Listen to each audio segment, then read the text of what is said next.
Amen. All right. So kind of as I just prayed, we're, I guess, a quarter of the way through this study, and I just want to continue to remind you that with all these things that we talk about, um, first and foremost, because I'm standing up here and facilitating, I don't ever want it to come across as though I've got it all figured out and I know everything that's going on, because I'll tell you right now, I don't, and I don't think any of us do. That we're just trying our best here in these things that we're talking about to try to grow together and be a little bit better ourselves, our homes, our marriages, our kids, all these different aspects of this word up here on the home. And so last week, if you'll remember, we started with rule number one. So we talked about home being a safe place. It's a safe place to speak, and it should be that through all the avenues that make up the home. It should also be a safe place to fail. Are we encouraging failure? No. Are we giving it a wink and a nod when we sin or when we fall short and saying, let's slide it under the rug? No. But it should be a safe place for us to fail. And then also a safe place to learn. So today, we're going to talk about rule number two, and that is that all people deserve respect. And so, before we get into this one, I want you to remember we're trying to keep our study in the context of the home.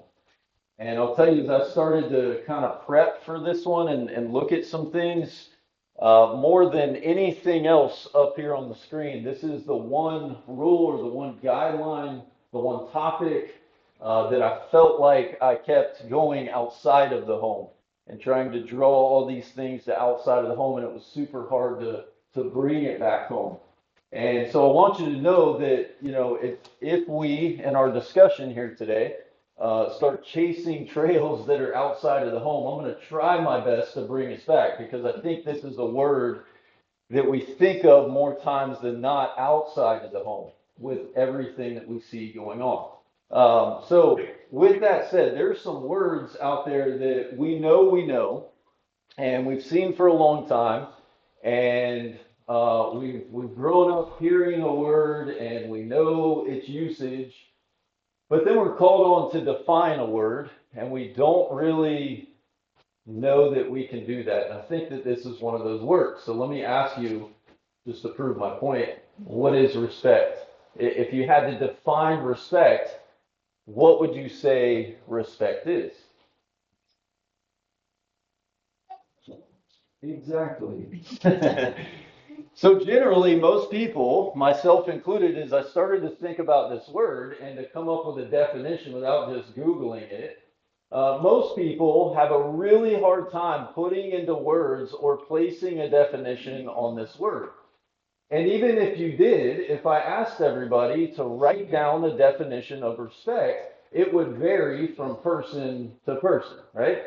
Your idea of respect based on how you grew up, where you are, maybe regionally where we are, respect for us can mean something totally different from someone that's from somewhere else. There's so many layers to this, but I would say the one thing that I feel like I can say with some confidence that we would all agree on is that we would say about this word, although I can't define it, I know it when I see it, or I know it when I don't see it. And so I think to take that a step farther, I want to play a little word association here, and you just holler them out, okay? And I want you to see how many layers, how many tentacles there are to both sides of this equation. So let's play a word association. Let's start with respect. What are some words that come to mind when you hear that word respect? Manners. Okay, honor. Okay, manners. That's it. Courteous. Courteous. All right, that's going to pop up. Actually, all those are going to pop up today. What else? Accepting. Accepting. All right. Anything else? What about what? Truthful? Okay. All right. Part of what we're going to talk about next week, telling the truth, is rule number three. Making it a priority. Okay, making it a priority to be respectful. Anybody think of the word authority? I think oftentimes authority can play a role in this, not just the noun form, as though, there's a person that has authority over me. What about the other side? Disrespect, word association. Rude. Okay, rude, not, no manners, going back to what Hillary said. What else? Chaotic. Chaotic, all right, can be chaotic at times. Combative, all right, fighting, we might say, right? So all that to say, and to go back to this, I want us to keep going back to this. Although there are many layers to this conversation and this word, we're all tackling it from a perspective or through the lens of I know it when I see it, and I know it when I don't see it, right? And so where it gets really interesting today is to tie it back to last week, right? So would you say that respect has a role, and if so, what kind of a role does it have in home being a safe place? Anybody care to tackle that? That's a huge role. Okay, massive, right? It must exist and has to happen. And again, inside the home, I know it when I see it. Most especially if you have teens, right? Okay, so is there going to be some moments of disrespect in the homes? If you're raising kids, absolutely. Is there going to be, careful here, is there going to be disrespect sometimes in our marriages? Yes, sometimes it's intended, and guess what's worse? Sometimes you don't intend it, and yet that person feels disrespected. So again, so many layers to this. But real quick, what happens in the home where respect does not exist, and it's either interpreted as disrespect or it's disrespectful in general? What happens inside of the home? What does it do to it? Breaks down. Okay, breaks down. Go ahead, Chris. I'm gonna say crumbles. Okay, yeah, crumbles. Crumble a little bit. Yeah. So we see this. I think the best illustration for this is what we see in sports, right? Like if you follow whatever sport that it is, you have a coach, you have a head coach, and if the team loses respect for that coach, what happens to that team? It crumbles, it disintegrates, the coach gets fired, and they go a different direction. You could also say the same for a boss at work, a teacher in the classroom. What about here? What is the outcome here if respect is not something that we all hold to? Like, I guess more immediately, how effective would this class be, me standing up here, if nobody in here respected me at all? You see what I'm saying? How far would that go? Like if you're looking at me through the lens of, man, who is Jed? What is he like? It makes no sense and holds no weight. And so there's a lot of damage that can happen here. And so that's what I want to explore a little bit. And again, there's a lot of issues that are gonna, I think, can be or rise to the surface through what we're going to talk about today. And I think the first best place is to start where the book that I told you most of this is coming from starts. And that is with this line that all people deserve respect. Now, I want that to permeate for a minute, and you tell me if you got a problem with that, like I do.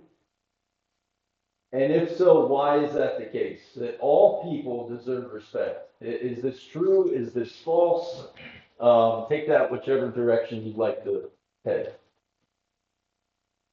Do all people deserve I respect? think it's true to a certain degree, maybe, Okay. because there are some people that, there again, that's my opinion, but there are some people that are the lowest of the low that I just do not have respect for whatsoever. Okay, by lowest of low, do you mean the people that have disrespected you, usually, or the way that they? Some of that. There's just people out there that, I don't want to say trash, but there's people out there that are trash. Okay, yeah. So I mean, there's a lot that is at play here, right? So if we went outside of the home right here, just for a second, would you say that this is true? Like, go outside the home first. Don't think about your people. Is this true? All people deserve respect? Ryan, I know you want to say Think so, but something. It doesn't make it easy. I mean, Okay, all right. we're all God's children. I mean, we all deserve respect. We may not like the actions of people. Okay. That doesn't take that, that doesn't take their ability to, be respected or whatever. I'm trying to think of Yeah. the right way to say that, but, I may really dislike everything you've ever done, Yes. but we're all God's children. Yeah, that's a lot of the direction that we're going to go today is trying to not just think about inside the home, also out that we're all God's children. We're all made in His image. We're going to go all the way back to creation to look at some of that. Really?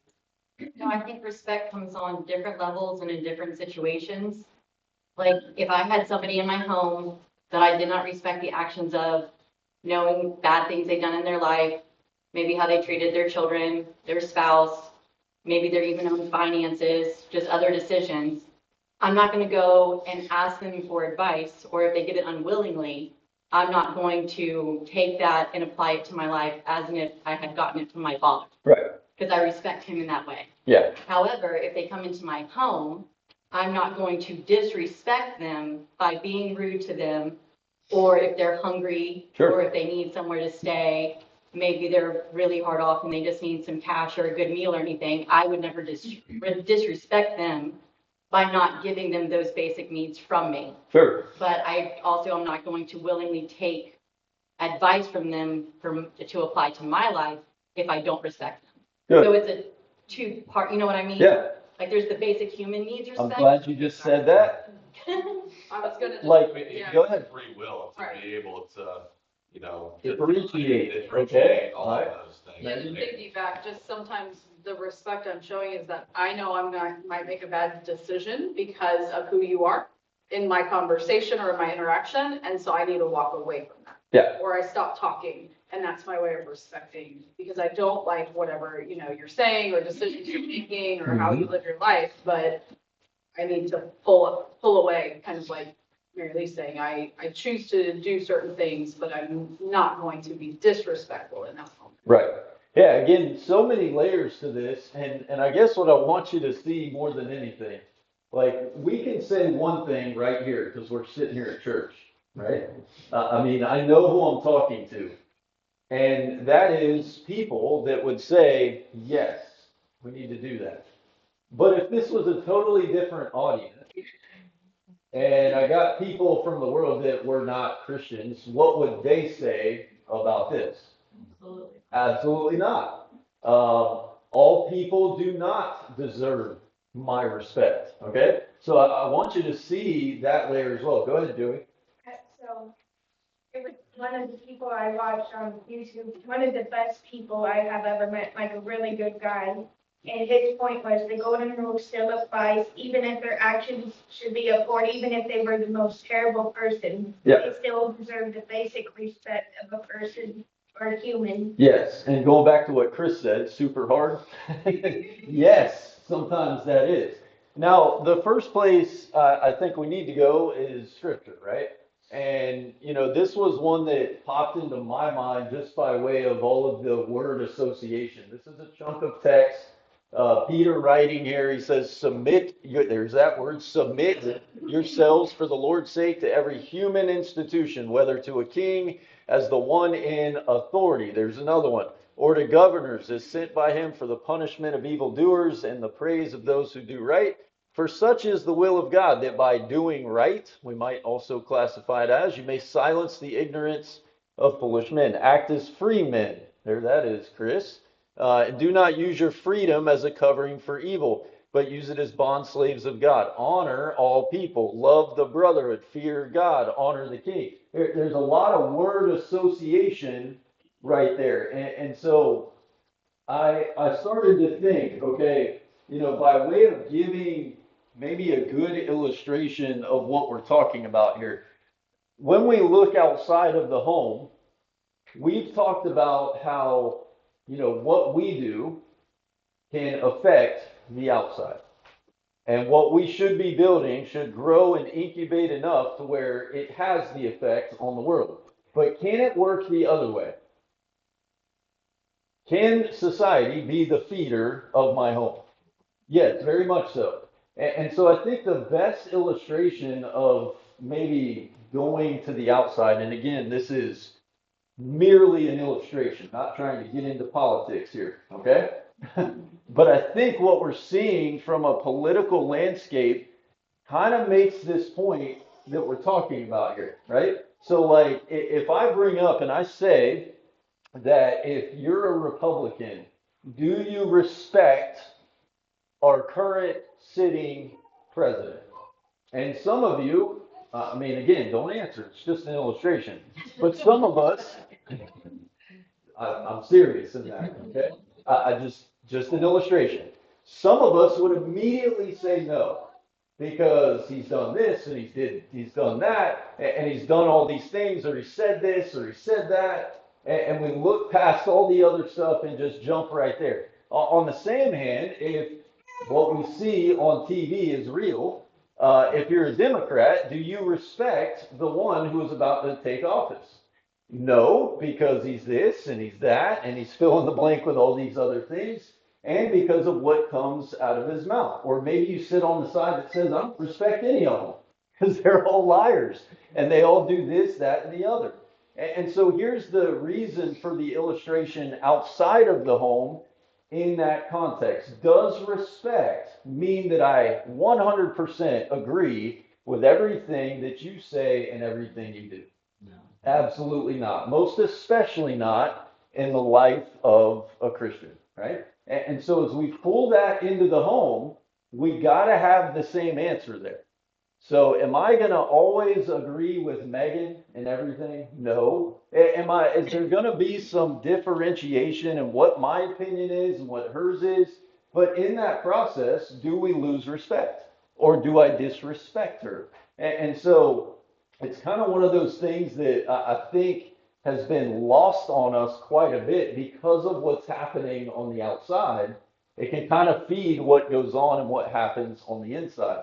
So it's challenging, but what we're really talking about here more than anything else, if it's okay, I want to change this a little bit. I think part of me, I'm maybe kind of in the category here with Walter, all people deserve respect. I think, again, that word respect has so many different layers. It kind of depends on which role of respect we're talking about. But as a very general rule of thumb, to go back to what Ryan said, all people deserve, at the very least, to be valued, right? And so I think that's the big kicker. So what is the difference between these two? Like, what is the difference between these two statements? If we're changing it, then what are we saying? Maybe I kind of just answered that. It's Go ahead, a shift of your mindset to think like Jesus. That it goes back to what Brian said, that we're made in his image, and when he saw people, he was able to see through all their bad decisions and the way they were living, and he just saw a soul. Yes. And when we shift our mindset and we see people as a soul instead of who they are, it should change our mindset. Again, that's very hard. That's really easy to say. That's very hard to do, but that's what we have to do. Yeah. And that's what he did. Yeah, through his life, through his example, through his words, what we see, I think, is both of these, of course. But at the very least, all people, no matter who they are or where they come from or what they've done or who they are in their current state, deserve at least to be valued, right, Mary Lee? I try to look at it like this. All people, whether they're Christians, they go to church, do whatever, or they're completely the opposite of that, deserve to be treated like a potential citizen of heaven. Yeah. And if that's where we're going, and that's where we're all going to be, and that's where my goal is to be, I do not want to be held back from that citizenship because I did not treat them the same way. There you go. Yeah. Yeah, I mean, part of what we've talked about this year in our Each One, Reach One for the One, God's desire is that all man be saved, right?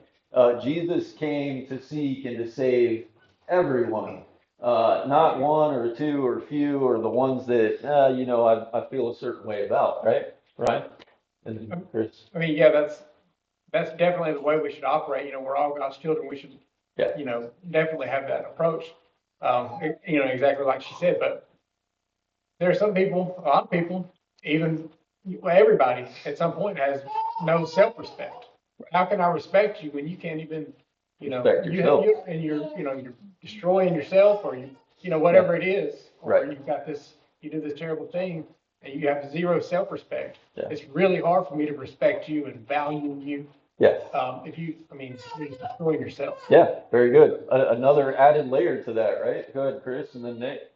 Yeah, it's kind of, when you read it like this, you kind of think respect and you think, okay, higher authority, looking up Yep. to and all those things. But when you see it read this way, as people deserve to be valued, you kind of see it as an opportunity, right? And you see them as an opportunity to be kind and to work with them to the next step to try to help. Yeah, yeah. I think part of maybe what we need to be careful of is we oftentimes only teach our kids respect in terms of they are here and there's someone above them, and therefore you should respect them.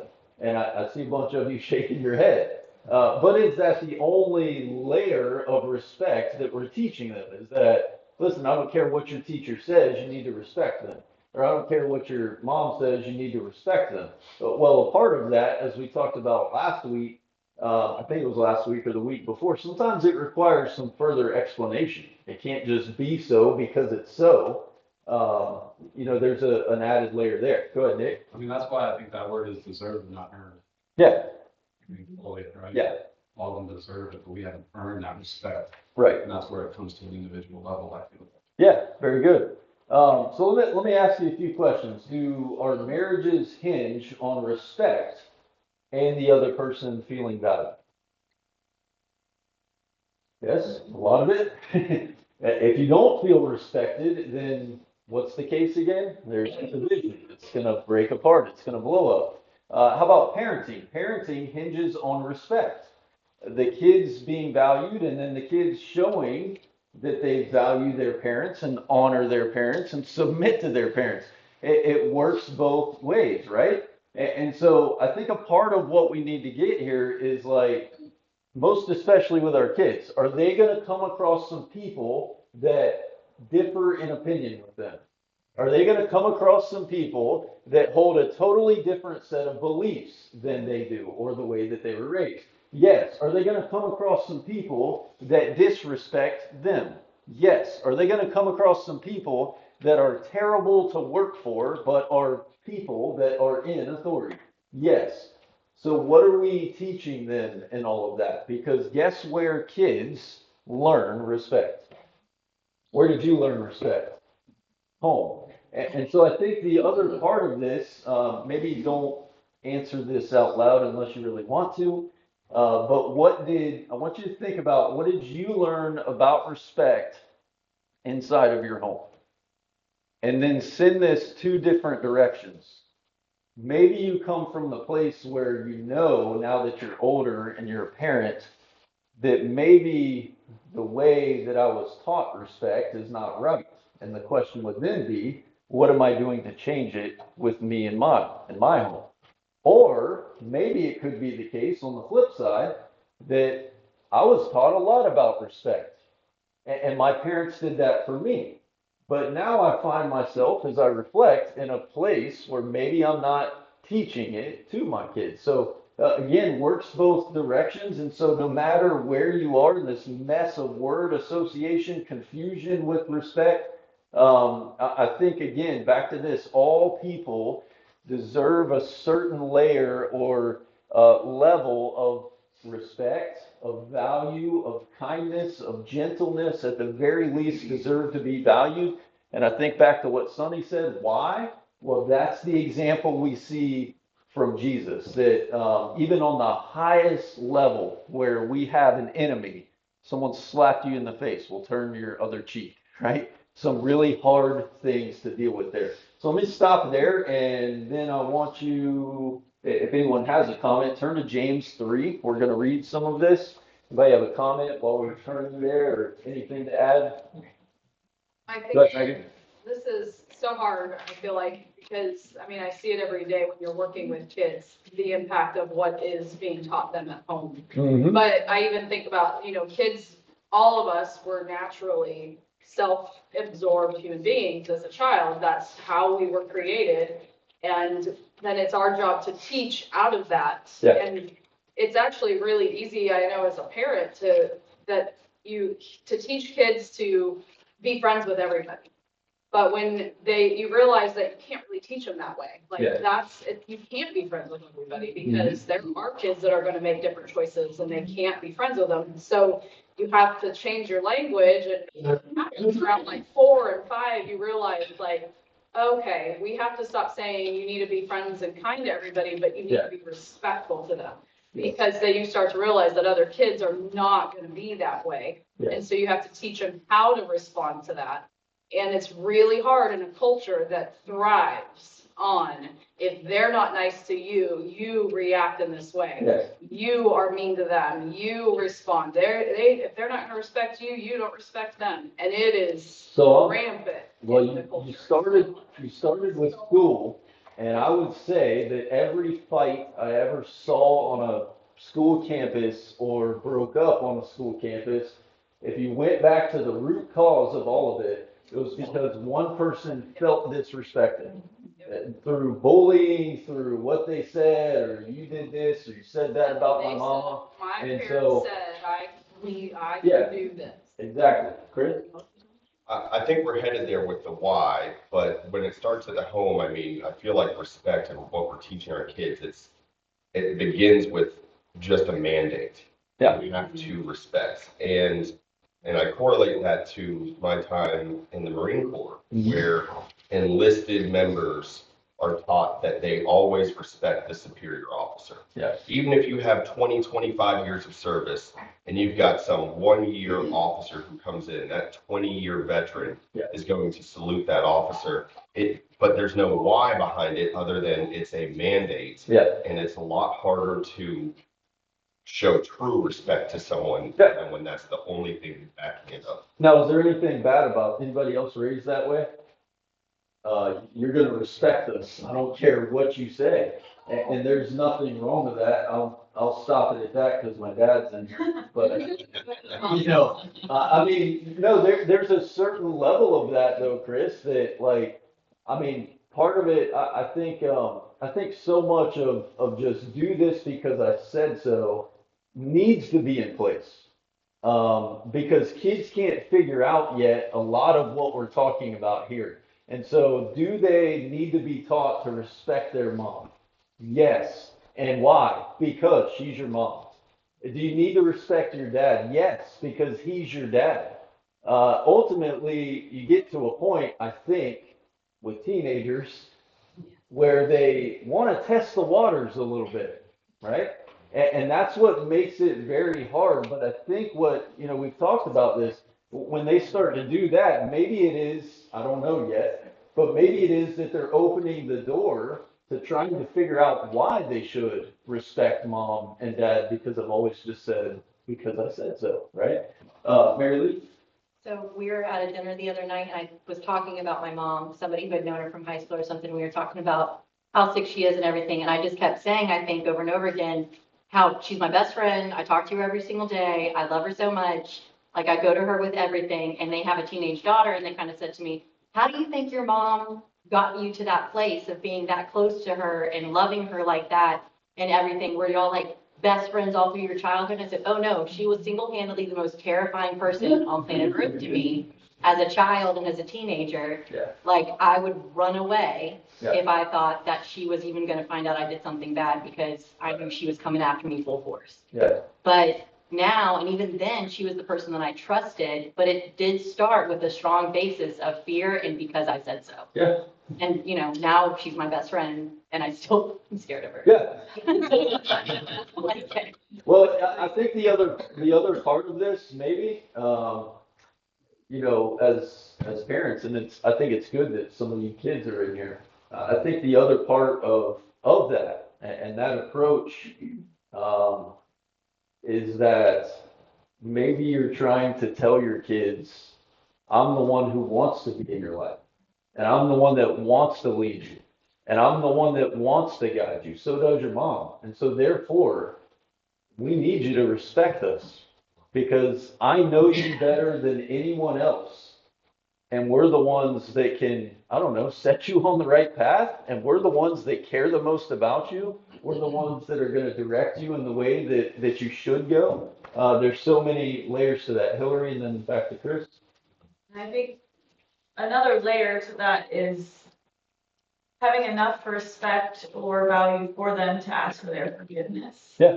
Like, I think that goes a long way in teaching them how to show respect to others, because if you're going to take the time to ask someone for forgiveness, that's to me showing a very high level of respect. Right.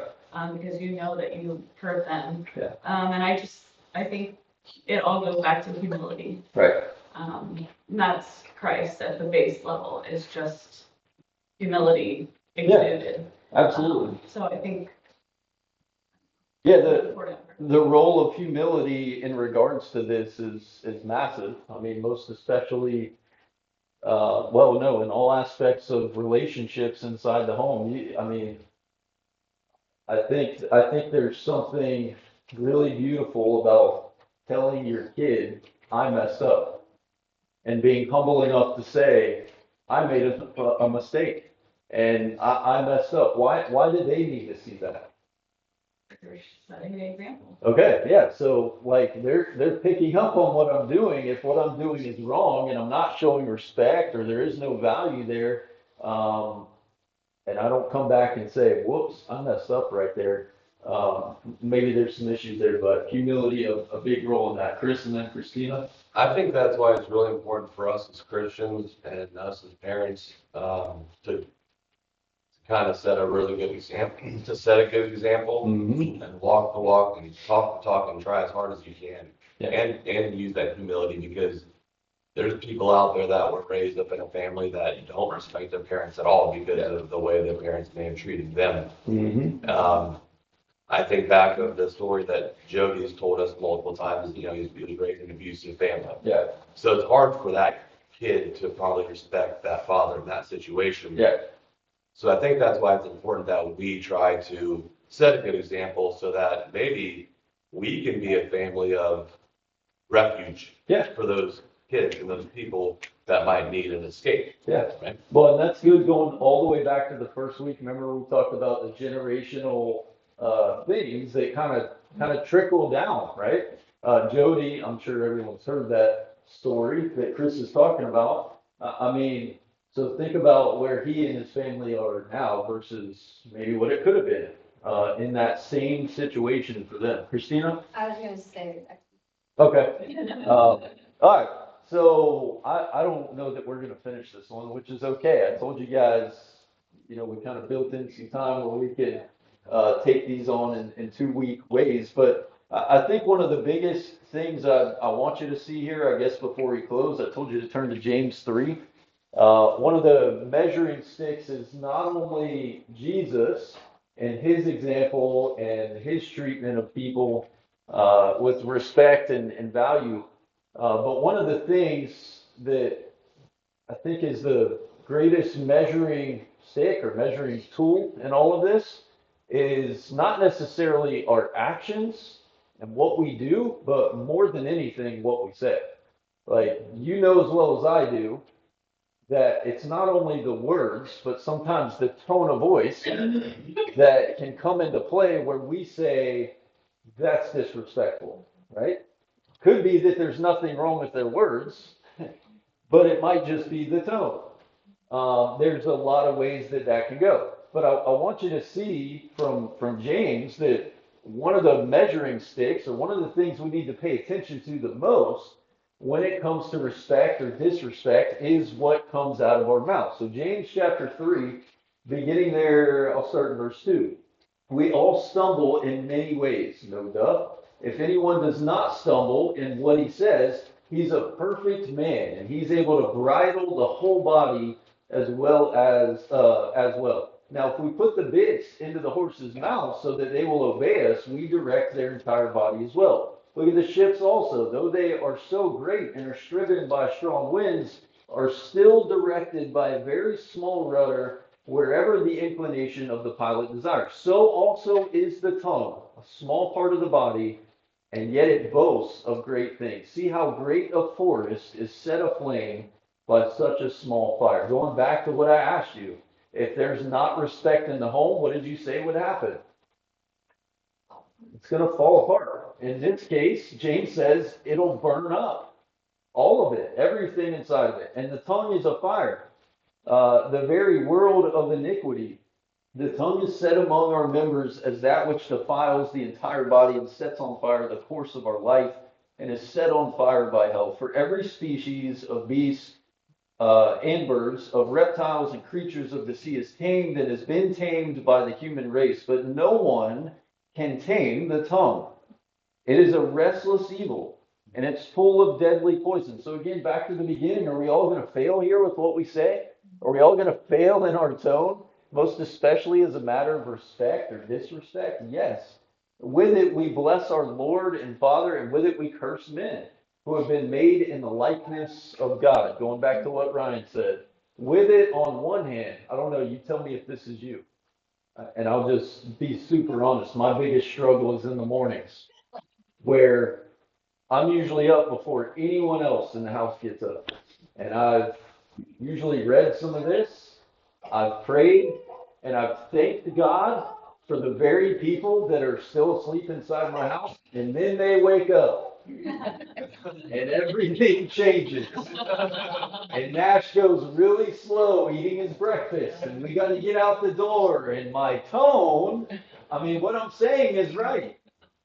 Speed up. You got to get after it. We got to go to school. But my tone is like super disrespectful sometimes. And so I think this is a really important verse. With our tongue, in one instance, we bless our Lord. But then we turn right back around and we curse men. It might be the case with you at work, where maybe you pray on the way to work, you drop the kids off, that's your one moment of silence that you get for the whole day. And you use it praying, but then your first interaction with a kid at school or with your boss or a coworker is something that is entirely the opposite of what you were just praying about. That's what we do. That's the reality of it. Joey? I throw myself under the bus, had to apologize to many customers that I've interacted with, and it's like, listen, I know I sound like I'm coming down to you. I need to fix my tone. But how can I help you? You know, like, Yeah. I am aware that I am coming off aggressive. There's the humility factor that Hillary talked about. So I think with this, like we'll carry this into next week if that's okay, and we'll talk about some points and kind of make it a 2-lesson deal. Casey, were you gonna say something? I was just gonna say, like, I know a similar, family situation right now where there's a lot of, fiery words going on. And, one thing I commonly hear with, using that tone is, well, that's just who I am. And I think our kids need to see this to make that change, okay, it is who I am, but I can be better than that. I can change my tone to be somebody that's more uplifting and willing to change things. Very simple. Yeah, and ultimately, with what we're talking about, it should never be the case that that's who I am. It should have everything to do with who that person is, right? And that, they're made in the image and the likeness of God. And no matter who they are, and no matter who I say I am, I need to treat that person with a very good level of respect and honor and value and all these other words that we've talked about. So next week we'll get into some like how we need to do this and what we should look at first. Some of it you guys have already touched on, but we'll take it into the first part of our next class. Thank you guys.